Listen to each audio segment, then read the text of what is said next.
Hi friends, இன்னைக்கான விடுகதை. எனக்கு கண் இருக்கு, ஆனா என்னால பார்க்க முடியாது. நான் யாரு? சரி, யோசிச்சுட்டு ஆன்ஸர கமெண்ட் பண்ணுங்க. நாம அதுக்குள்ள ஒரு ரெசிபிக்கு போயிருவோம். ஏதாவது ஒரு மீட் எடுத்துக்கோங்க. அத நல்லா வாஷ் பண்ணி, அதுல மஞ்சள் பொடி, ஜிஞ்சர் கார்லிக் பேஸ்ட், கருவேப்பில, புளி தண்ணி ஒரு நல்ல எலுமிச்சங்காய் சைஸ்ல போட்டு, அத நல்லா வேக விட்டுருங்க. ஒரு 5 விசிலுக்கு வேகட்டும். என்ன மீட் வேணாலும் யூஸ் பண்ணிக்கலாம்.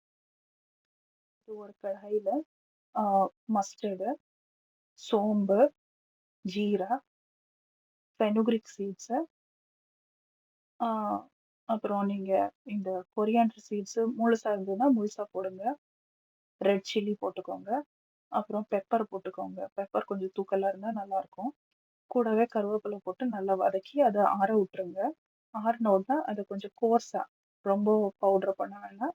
கோர்ஸா அரைச்சு எடுத்துக்கோங்க. குக்கர் ஓப்பன் பண்ணி இந்த மசாலாவையும் போட்டு அத நல்லா பாயில் பண்ணி கொஞ்சம் அந்த தண்ணியெல்லாம் வத்துற அளவுக்கு ஆ எடுத்தீங்கன்னா, உங்க ரோஸ்ட் ரெடி. இத நீங்க எதுல வேணாலும் யூஸ் பண்ணிக்கலாம். பீஃப் யூஸ் பண்ணிக்கலாம். இல்ல போர்க் யூஸ் பண்ணிக்கலாம். ஆர் மட்டன் யூஸ் பண்ணிக்கலாம். அந்த எண்ணெயிலேயே அது வெந்துரும். நல்லா வறுத்தி எடுத்தீங்கன்னா, ரொம்ப டேஸ்ட்டா இருக்கும்.